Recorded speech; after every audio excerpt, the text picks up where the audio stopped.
सर्व मंगल मांगल्ये शिवे सर्वार्थ साधिके शरण्ये त्र्यंबके गौरी नारायणी नमोस्तुते। तर मी तुम्हाला कोजागिरी पौर्णिमेची कथा सांगणार आहे, त्यामुळे व्हिडिओ स्किप न करता शेवटपर्यंत जरूर बघा।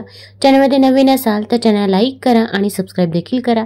तसेच कमेंटमध्ये ओम महालक्ष्मी नमः किंवा ओम नमो भगवते वासुदेवाय लिहायला विसरू नका, जेणेकरून आपल्याला देखील माता लक्ष्मीचा आणि भगवान विष्णूंचा आशीर्वाद हा प्राप्त होईल।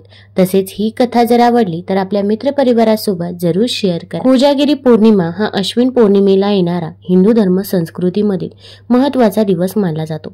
इंग्रजी दिनदर्शिकेनुसार कोजागिरी पौर्णिमा बहुधा सप्टेंबर ते ऑक्टोबर या दरम्यान येत असते।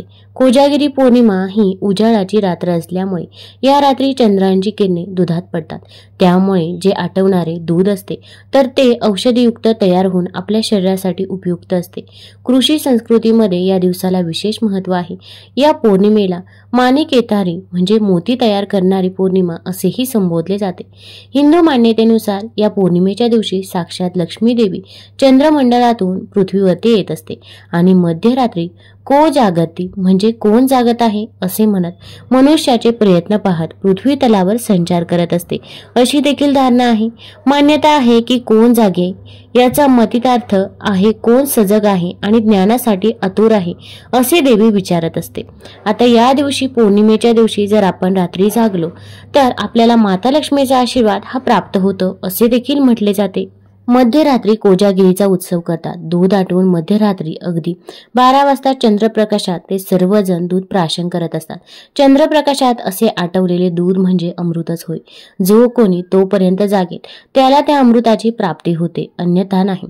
अशी देखील कथा आहे की रात्री 12 वाजता अश्विनी अप्सरा येऊन विचारतात की को जागरती म्हणजे कोण जागे आहे, आणि जो जागा असेल त्याला ते अमृत देतात। ही झाली कथा, पण त्यातील रहस्य काय असावे?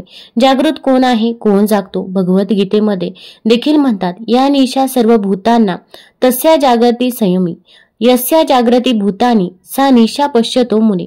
श्लोक 69। तसेच अध्याय 2।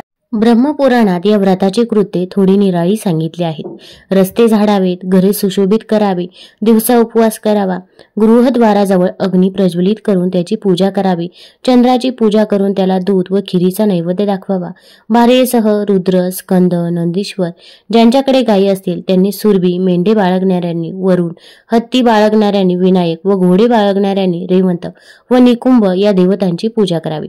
विविध मंदिरामध्ये कोजागिरी पौर्णिमाची पूजा अर्चना करून साजरी केली जाते। लक्ष्मीची विशेष उपासना केली जाते। पौराणिक कथानुसार शरद पौर्णिमेच्या दिवशी म्हणजेच कोजागिरी पौर्णिमेच्या दिवशी माता लक्ष्मीचा जन्मदिवस मानला जातो, ज्या दिवशी ती समुद्र मंथनातून प्रकट झाली होती। कोजागिरी पौर्णिमेच्या रात्री चंद्र आपल्या संपूर्ण 16 कलांमध्ये असतो। चंद्राची किरणे विशेष अमृतमयी गुणांनी युक्त असतात। श्रीकृष्ण 16 कलांचे अवतार मानले जातात। द्वापार युगात वृंदावनामध्ये भगवान श्रीकृष्णाने गोपिकांसोबत रात्री महारासलीला केली होती। वृंदावनात निधिवनात आजही श्रीकृष्ण आणि गोपिका रासलीला रचतात अशी देखील मान्यता आहे। त्या विशेष प्रसंगाची आठवण करून वैष्णव संप्रदायाचे भक्त रासोत्सव साजरा करतात। श्रीकृष्ण आणि राधाची विशेष उपासना देखील केली जाते। फार पूर्वीच्या काळाची गोष्ट आहे। वीरभद्र नामक एक सावकार होता। तो आणि त्याची पत्नी खूपच धार्मिक होते। त्यांना 2 कन्या होत्या। त्यांनी आपल्या मुलींना देखील धर्मपालनाचे धडे दिले होते। ते घरात सर्व व्रत वैकल्य करत असत। मोठी बहीण ही खूप श्रद्धाळू आणि धार्मिक होती, तर लहान बहीण फक्त तितकी कसं तरी जमवून नेत। असे दोघेही शरद पौर्णिमा म्हणजेच कोजागिरी पौर्णिमा व्रत करायच्या। मोठी बहीण पौर्णिमेचं व्रत पूर्ण पाळायची। या दिवशी लक्ष्मी पृथ्वी तलावर असते, त्यामुळे मोठी बहीण तिच्या स्वागतासाठी मसाल्याचे दूध आटवत असे व जागरण करत असे। रात्री 12 वाजेपर्यंत जागरण करून ते दूध सर्वांना वाटत असे। इंद्र ऐरावत व लक्ष्मीचे पूजन करत असे। चंद्राची पूजा करून रात्री आनंदात जागरण करत असे। देवी सुद्धा कोण कोण जागा आहे हे पाहत असे म्हणतात, त्यामुळे ती जागरण करत असे। रात्री चंद्राला औक्षण करत असे, परंतु लहान बहीण व्रत अर्धवट सोडून झोपून जायची। तिचे आई वडील नेहमी तिला समजावत असत, पण तिच्यात मात्र तीळ मात्रही फरक पडत नव्हता। कालांतराने दोन्ही बहिणींचे विवाह झाले. दोघींच्याही घरी सुख समृद्धीला कशाचीही कमतरता नव्हती. मोठ्या बहिणीला 2 मुले झाली. ती खूप आनंदात होती. पण धाकटी बहीण मात्र सर्व सुख असूनही फार दुःखी होती. कारण धाकट्या बहिणीची मुलं जन्म घेताच मृत पावत होती. हे कशामुळे होतं हे मात्र त्यांना काही कळत नव्हतं. त्यामुळे एका तपस्वी ऋषींना बोलावून तिने आपली व्यथा मांडली व कारण विचारले. तेव्हा ऋषी म्हणाले, मुली, तू पौर्णिमेच्या दिवशी अपूर्ण व्रत करत असल्यामुळे ही दशा तुझ्या मागे लागली आहे. तुझ्या मुलांचा अकाली मृत्यू होत आहे. हे सारा ऐकून धाकट्या बहिणीला आपण केलेल्या चुकीची आठवण झाली आणि तिने पुन्हा हात जोडून त्यांना त्याविषयी मार्ग दाखवा म्हणून देखील सांगितले. तेव्हा ऋषी म्हणाले, मुली, तू पौर्णिमेच्या दिवशी योग्य व्रत पाळल्यास तुझी मुले जिवंत राहतील. त्यानंतर ते ऋषी तिला आशीर्वाद देऊन तिथून निघून गेले. ऋषींनी सांगितल्यानुसार वीरभद्रच्या धाकट्या मुलीने विधीचं पालन करून शरद पौर्णिमा, कोजागिरी पौर्णिमेचे व्रत केले. काही काळानंतर तिचा मुलगा झाला, पण तोही लवकरच मरण पावला. तेव्हा मात्र ती खूपच दुःखी झाली की आपण इतकं व्रत वैकल्य करून देखील माझ्या नशिबी पुन्हा दुःखच आले. तिने मृत झालेल्या मुलाला पाठीवर झोपवलं आणि कापडाने झाकले. आपल्या बहिणीला मुलगा झाला म्हणून तिला भेटण्यासाठी मोठी बहीण आली होती. बहीण आपणास भेटवयास आली आहे म्हणून तिने मोठ्या बहिणीला बसायला जागा दिली. मोठी बहीण बसणार इतक्यात तिचा स्पर्श मृत बाळाला झाला आणि तो मुलगा रडू लागला. मोठी बहीण रागाने म्हणाली, मी जर या मुलाच्या शरीरावर बसले असते तर हा मुलगा मेला असता. यावर धाकटी बहीण म्हणाली, तो तर आधीच मेला होता. तुझ्या स्पर्शाने, पुण्यकर्मानं तो जिवंत झाला आहे. आपण दोघी बहिणी शरद पौर्णिमा, कोजागिरी पौर्णिमेचं व्रत करायचो, पण तू ते पूर्ण करायची आणि मी अर्ध्यातच सोडून द्यायचे. माझ्या चुकीमुळेच माझी मुलं जगत नव्हती, पण तुझ्या पुण्याईमुळे हे मूल जिवंत झालं आहे असं तिने थोरल्या बहिणीला सांगितलं. या प्रसंगानंतर दोन्ही बहिणींनी संपूर्ण नगरात ही कथा सांगितली. शरद पौर्णिमा व्रत पूर्ण करण्याने कसं संतती सौख्य लाभतं आणि त्याच्या संततीस दीर्घायुष्य प्राप्त होतं हेही लोकांना सांगितलं. तेव्हापासून हे व्रत मोठ्या प्रमाणात केलं जाऊ लागलं. विवाहानंतर पहिल्या शरद पौर्णिमेपासूनच हे व्रत सुरू करावे. आणखी एक कथा प्रचलित आहे. प्राचीन काळामध्ये मगध देशात वलिद नावाचा एक ब्राह्मण राहत होता. तो खूपच संस्कारी होता, परंतु तो खूपच दरिद्री ब्राह्मण होता. तो अगदी मनापासून सर्व कामे करत. पण इथे ब्राह्मण जेवढा सज्जन होता तेवढी त्याची पत्नी दृष्ट देखील होती. आपण दारिद्र्यात आहोत या गोष्टीचा नेहमी दुःख होत असे. आपल्याकडेही चांगली धन दौलत असावी, आपणही श्रीमंत असावं असे तिला वाटत असे. ती ब्राह्मणाच्या गरिबीमुळे दररोज त्याला त्रास देत असे. संपूर्ण गावात ती तिच्या पतीची निंदा करत असे. पतीच्या विरुद्ध ती आचरण करणे हेच तिने आपला धर्म मानला होता. एवढेच नाही तर पैशाच्या हव्यासापोटी ती आपल्या पतीला चोरी करण्यासाठी प्रोत्साहित करत असे. एकदा श्राद्ध करताना ब्राह्मणाच्या पत्नीने पूजेमध्ये ठेवलेले सर्व पिंड उचलून एका विहिरीत फेकून दिले. पत्नीची अशी वर्तवणूक पाहून दुःखी मनाने ब्राह्मण जंगलात निघून गेला. जंगलात गेल्यानंतर रागाने तो एका झाडाखाली बसून राहिला. रात्र देखील झाली तरी त्याला घरी जायचं काही मन होत नव्हतं. जशी मध्यरात्र झाली तशा तिथे नागकन्या आल्या. तो दुःखी बसलेला पाहून त्यांनी त्याला विचारले त्याच्या दुःखाचे कारण काय. तेव्हा त्याने सर्व हकीकत सांगितली आणि आपल्या दरिद्रीपणामुळे आपली पत्नी आपल्यावर ती कशी वैतागते हेही देखील सांगितले. त्या दिवशी अश्विन मासातील पौर्णिमा होती. तेव्हा नागकन्याने त्याला शरद पौर्णिमेच्या व्रताची महती सांगितली. तिने सांगितलं की शरद पौर्णिमेच्या दिवशी करायच्या व्रतात रात्री लक्ष्मी देवीची आणि ऐरावतावर बसलेल्या इंद्राची पूजा करावी. उपवास, पूजन व जागरण या तिन्ही अंगांना या व्रतात सारखेच महत्व आहे. या व्रतात रात्रीच्या पहिल्या प्रहरी लक्ष्मी व इंद्र यांचे पूजन करावे. मग त्या दोघांना पुष्पांजली समर्पित करावी. अशी पूजा झाल्यावर पोहे व नारळाचे पाने देवपित्रांना अर्पण करून आपतेष्टांना द्यावे. चंद्राला अटीव दुधाचा नैवेद्य देखील दाखवावा. अशा प्रकारे नागकन्याने ब्राह्मणाला रात्री जागरण करून लक्ष्मीला प्रसन्न करण्याचे कोजागर व्रत करण्यास सांगितले. ब्राह्मणाने विधी व कोजागर व्रत केले. या व्रताच्या प्रभावाने ब्राह्मणाला अपार धन संपत्ती प्राप्त झाली. भगवती लक्ष्मीच्या कृपेने त्याच्या पत्नीची ही बुद्धी शुद्ध झाली. कृषी संस्कृतीमध्ये देखील या दिवसाचे विशेष महत्व आहे. शेतकरी वर्गामध्ये हा दिवस उत्साहाने साजरा केला जातो. निसर्गाबद्दल वाटणाऱ्या कृतज्ञतेपोटी कोकणात नव्वान्न पौर्णिमा साजरी करण्याची प्रथा आहे. या दिवशी बाजारात भाताच्या लोंब्या, कुरडूची फुले, नाचणी, वरी आणि झेंडूची फुले खरेदी करण्यासाठी मोठी गर्दी होते. या दिवशी घराघरामध्ये नवीन धान्य आलेले असते. भात, नाचणी, वरी आदी प्रकारच्या धान्याची एक प्रकारे पूजा करण्याचा दिवस म्हणजे नव्वान्न पौर्णिमा, कोजागिरी पौर्णिमा. या दिवशी नवीन तांदळाचा भात, खीर करण्याची प्रथा आहे. पक्वान्न म्हणून नवीन तांदळाच्या पिठाचे पातोळेही केले जातात. अशी प्रथा कालविवेक या ग्रंथात नोंदवलेली दिसते. घरासमोर लावलेल्या हर तऱ्हेच्या भाज्या नव्वान्न पौर्णिमेला महत्त्वाच्या ठरतात. नवीन धान्य, भाज्या यांची रेलचेल असते. हे सर्व म्हणजे शेतकऱ्यांची लक्ष्मी असते. यासाठी नव्वान्न पौर्णिमेला म्हणजेच कोजागिरी पौर्णिमेला माता लक्ष्मीच्या स्वागतासाठी घरासमोर रांगोळ्या काढतात. मुख्य प्रवेशद्वारावर व घरातील महत्त्वाच्या वस्तूंवर नवी बांधतात. म्हणजे आंब्याच्या पानात भात, वरी, नाचणी यांच्या लोंबी तसेच कुरडू व झेंडूची फुले एकत्र करून बांधलेली जोडी. आता आपण अमावस्या आणि पौर्णिमेची कथा देखील बघूया. एक राजा होता. त्याला 2 मुली व 1 मुलगा होता. एका मुलीचे नाव होते अमावस्या तर दुसऱ्या मुलीचे नाव होते पौर्णिमा. पौर्णिमा ही खूपच धार्मिक वृत्तीची होती. तिला भजन, कीर्तन, पूजापाठ यात खूप रस होता. तसेच ती प्रत्येक कामातही हुशार होती. परंतु जी अमावस्या होती ती कधीही भगवंताचे नाम घेत नसे. तसेच कधीही मंदिरातही जात नसे. वडिलांच्या प्रत्येक कामात तिचा पाठिंबा राहत असे. परंतु वाईट कार्यासाठी पौर्णिमेचा विरोध राहत असे. आपल्या विरोधात कोणीही बोलत नाही आणि पौर्णिमा आपल्याला विरोध करते.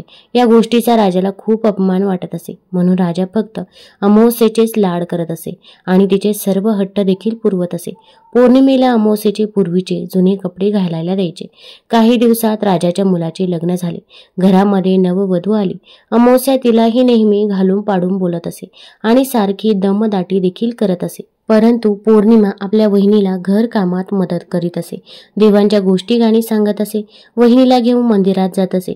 म्हणून पौर्णिमा वहिनीची तसेच भावाचीही लाडकी होती. एकदा राजाला राणीने सांगितले की राजन, आता आपल्या मुली उपवर झालेल्या आहेत तेव्हा त्यांच्यासाठी स्थळे शोधावी लागणार आहेत. पौर्णिमेला तिला देवांच्या मंदिरात जाणे, भजन कीर्तन करणे, पूजापाठ करणे फार आवडते. तर तिला एखाद्या गरीब घरातच द्या. कारण खूप श्रीमंत लोकांच्या घरी दिले तरीही तिचे ते भिकारी चाळे काही सोडणार नाही आणि आपलीच बदनामी होईल. त्याशिवाय ती गरीबाच्या घरी बरोबर जमून घेईल. श्रीमंताच्या घरी तिला जमून घेणे अवघड होईल. म्हणून गरीबाच्या पदरातच तिला टाकून द्या. परंतु आपली अमावस्या कशी मोठ्या घरात शोभून दिसेल. तिचे वागणे, बोलणे, उठणे बसणे सर्व काही उंच आणि रुबाबदार, कुणालाही शोभेल असेच आहे. त्याशिवाय तिला घरकाम येत नाही. म्हणून तिला एखाद्या राजाच्या राजकुमाराला द्या. म्हणजे तिथे ती बरोबर जुळून घेईल. राजाने आपल्या पत्नीचे म्हणणे ऐकले आणि मुलींसाठी स्थळ शोधण्यासाठी निघाला. पौर्णिमेसाठी त्याने एका झोपडीत राहणाऱ्या गरीब व्यक्तीची निवड केली. तर अमावस्येसाठी त्याच गावातील राजाचा मुलगा त्याने निवडला. दोघींच्या लग्नाची बोलणी करून राजा घरी परतला. राणीला तिने सर्व सांगितले. राणीही खूप खुश झाली. थोड्या दिवसात दोन्ही मुलींचा विवाह एकाच मांडवात थाटामाटात पार पडला. पाठवणीच्या वेळी अमावस्येला तिच्या आई वडिलांनी खूप धनसंपत्ती दिली, खूप पैसा अडका उंची कपडे दिले. परंतु पौर्णिमेला काहीही दिले नाही आणि सांगितले की तू खूप देवदेव करतेस ना, तर पाहू तुझा देव तुला काय काय देतो. इतके दिवस येथे आरामात होतीस, आता सासरी गेली की कळेल. नुसते देवदेव करून काहीही होत नाही असे म्हणून दोघींची पाठवणी केली. येथे अमावस्या अगदी सुखात, ऐश्वर्यात आणि वैभवात होती. तिच्या हाताखाली 8-10 नोकर होते. फक्त तिने काही इशारा केला की ते काम लगेचच पूर्ण होत असे. परंतु इकडे पौर्णिमेच्या घरात 18 विश्व दारिद्र्य नांदत होते.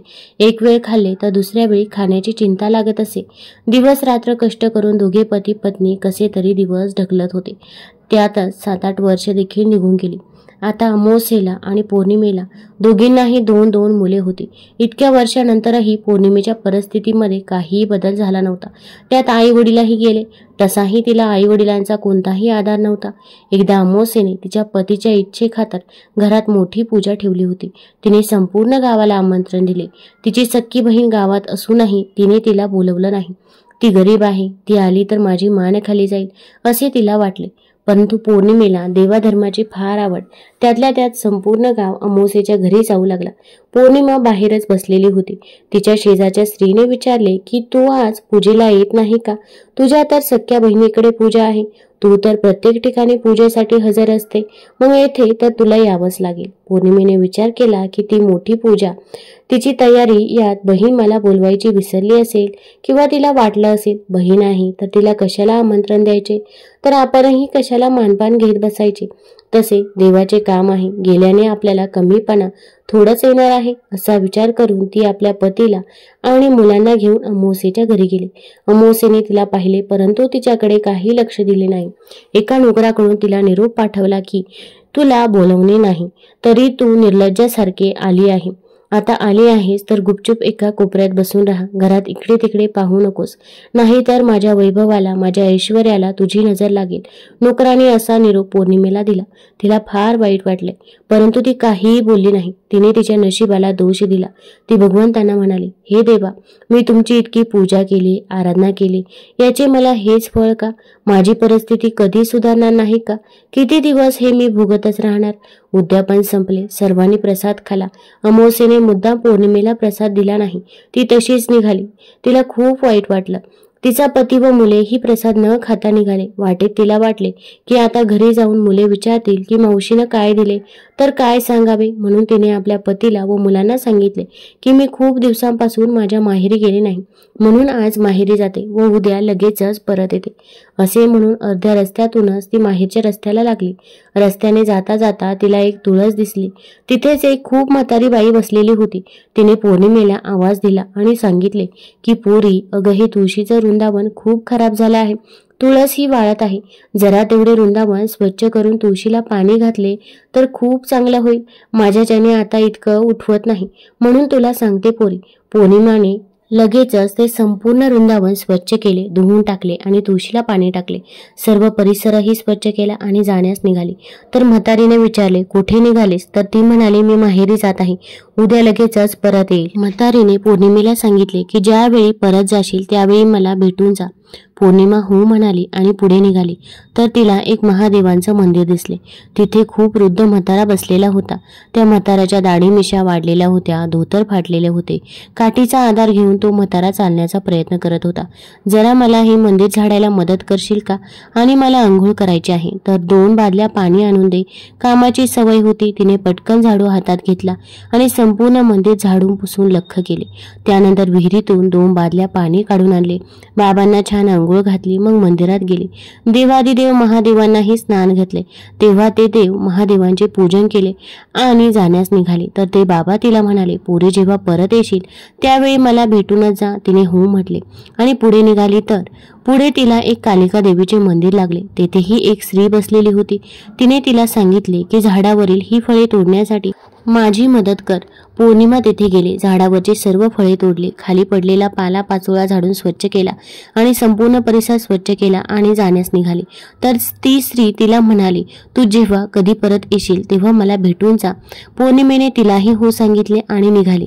पुढे एक नदी आडवी आली. नदीच्या पलीकडचे तिचे माहेर होते. आता काय करावे असा विचार करत असताना तिला तेथे एक म्हातारी दिसली. ती शांतपणे तेथे बसलेली होती. ती दुसरी कोणी नव्हती तर साक्षात गंगा माता होती. म्हातारीकडे गेली आणि तिला विचारले, आजी तुम्ही इथे अशा का बसल्या आहात? तर म्हातारीने सांगितले, मला नदीकडे बघून खूप वाईट वाटत आहे. सर्वजण येतात आणि नदीत घाण टाकतात, नदी अस्वच्छ करतात आणि निघून जातात. नदी कोणीही स्वच्छ करत नाही. पौर्णिमेने सांगितले, इतकेच ना, चला तर मी नदी स्वच्छ करते. तिने नदीच्या आसपासच्या पाण्याविली सर्व काढून टाकल्या. नदीत टाकलेले कपडे, घाण कपडे सर्व काही एका ठिकाणी काढले. नदी अगदी स्वच्छ दिसू लागली. म्हातारीने पौर्णिमेला विचारले की तू कुठे जात आहेस? पोरीने सांगितले की नदीच्या पलीकडे माझे माहेर आहे, मला तेथे जायचे आहे, परंतु कसे जावे तेच समजत नाही. तोच म्हातारीने एक नाव बोलवली. ती नाव संपूर्ण फुलांनी भरलेली होती. म्हातारीने तिला सांगितले की जाताना मला भेट, मगच जा. तिने हो सांगितले आणि नावेत बसली. माहेरी गेली. नणंदला पाहून वहिनीला फार आनंद झाला. तिने तिने तिचा आदर सत्कार केला. खूप दिवसांनी आवडती नणंद घरी आली होती. आता तिने गोडाधोडाचा स्वयंपाक केला. पौर्णिमेनेही वहिनीला स्वयंपाकात मदत केली. बाच्यासोबत मस्ती केली. त्यांनाही फार आनंद झाला. तिने फळे आणली होती, तीही बाच्यांना दिली. खूप दिवसांनी आत्या घरी आली म्हणून त्यांनीही आत्यासोबत मनसोक्त गप्पा मारल्या. बहीण भाऊ ही कितीतरी वेळ बोलत बसले. वहिनी नजरेने हा कौतुक सोहळा पाहत होती. दुसऱ्या दिवशी पौर्णिमा आपल्या घरी जाण्यास निघाली तर तिच्या बहिणीने तिला भरपूर मिठाई खाऊ घातली, दागदागिने बरोबर दिले आणि एक लाल रंगाची साडी नेसायला दिली. ती भरल्या मनाने वहिनीला आशीर्वाद देऊन सासरी जाण्यास निघाली. नदीकडे आली तर तेथे ती फुलांची बोट हजरच होती. ती बोटीत बसली आणि नदीच्या पलीकडे निघाली. त्या म्हातारीने तिला एक गाठोडे दिले व सांगितले की या काही वस्तू आहेत, माझ्याकडे पडल्या आहेत. आता मी एकटीच आहे, याचे काय करावे म्हणून तूच घेऊन जा, परंतु घरी गेल्यानंतरच गाठोडी उघड, असे म्हणून म्हातारी निघून गेली. पौर्णिमा पुढे निघाली तर तिला कालिका देवीच्या मंदिराकडे ती स्त्री दिसली. तिनेही तिला एक गाठोडे दिले. तिने एक मोठी टोपली घेतली तर त्यात तिनेही गाठोडे ठेवले आणि डोक्यावर घेऊन ती निघाली. पुढे गेली तर देवाचे देव महादेवांच्या मंदिराबाहेर तो म्हातारा बसलेला दिसला. त्यानेही एक मोठे गाठोडे बांधून ठेवले होते. ते गाठोडेही तिने त्या टोपलीत ठेवले आणि पुढे निघाली. पुढे गेल्यावर तुळशी पुढे ती म्हातारी दिसली. तिनेही एक गाठोडे तिला दिले. असे 5 गाठोडे घेऊन ती घरी आली. सर्वात आधी तिने माहेरचे गाठोडे उघडले. त्यात मुलांसाठी खाऊ आणि मिठाई होती. ती मुलांना आणि पतीला दिली. दागदागिने आणि नवे कपडेही होते. आता तिने नदीवर असलेल्या आजीबाईंना दिलेले गाठोडे उघडले तर त्यात सर्व उंची वस्त्रे येतील, सुंदर सुंदर साड्या होत्या, मोती पवळे आणि रत्ने होती. ती खूप खुश झाली. आता तिने दुसरे गाठोडे उघडले जे कालिका देवीने तिला दिले होते. त्यात सर्व सौभाग्याचे अलंकार होते, सुकामेवा होता. आता तिने तिसरे गाठोडे उघडले जे साक्षात देवादिदेव महादेवांनी तिला दिले होते. त्या गाठोड्यात खूप धनसंपत्ती, पैसा अडका तर होताच, त्याशिवाय आनंद, सुख व समाधानही होते. ती गाठोडी उघडताच सर्वांचे हृदय भरून आले. सर्वांच्या चेहऱ्यावर ते सुख आणि समाधान पसरले. आता तिने तुळस मातेने दिलेले गाठोडे उघडले तर त्यात धान्याच्या राशी होत्या ज्या संपतच नव्हत्या.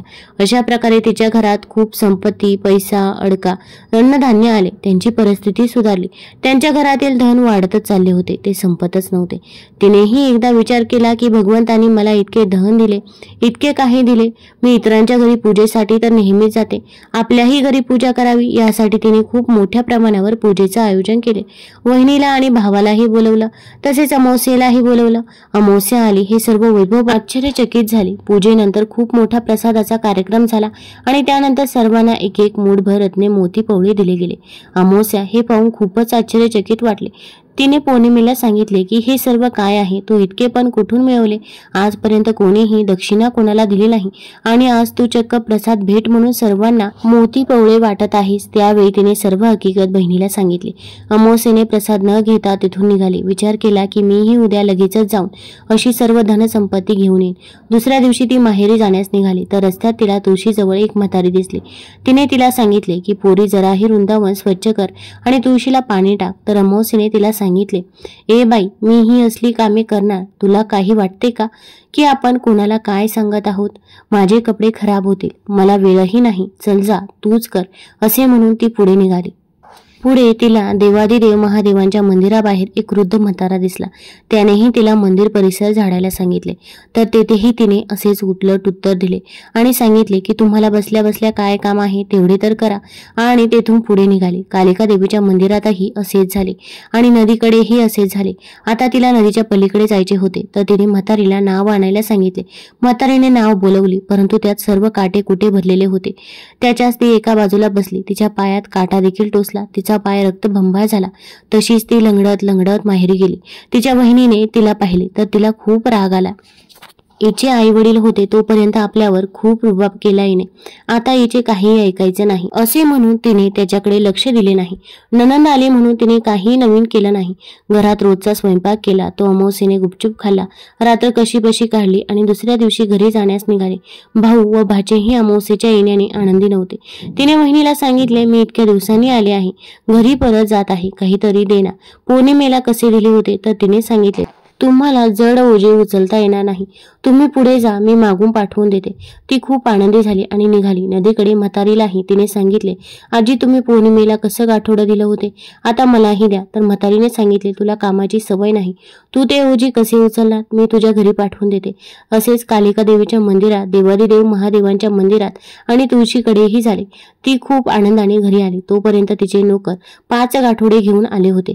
तिने सर्वात आधी माहेरचे गाठोडे उघडले तर त्यात माती होती. नदीवरचे गाठोडे उघडले तर त्यात काटे, नदीतील घाण आणि कचरा होता.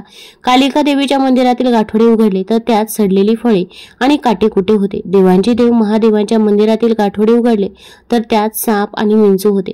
तर तुळशीकडील गाठोडे उघडले तर त्यात दगडगोटे होते. हे सर्व पाहून तिने कपाळाला हात लावला. तर मित्रांनो, आज आपल्याला कितीही त्रास असेल, काहीही असेल, तरी धर्माचा आणि सत्याचा मार्ग सोडू नका. जे धर्माच्या आणि सत्याच्या मार्गावरून चालतात, देव त्यांची परीक्षा पाहतात, परंतु त्यांना शेवटी त्याचे गोड फळेच मिळतात. या उलट जे आपल्या धनसंपत्तीचा, पैशांचा गर्व करतात, इतरांनाही त्रास देतात, शेवटी त्यांच्या नशिबी माती आणि दगडगोटेच असतात. तुम्हाला जर ही कथा आणि ही माहिती आवडली असेल तर चॅनल लाईक करा, सबस्क्राईब करा आणि आपल्या मित्रपरिवारासोबत जरूर शेअर करा. धन्यवाद.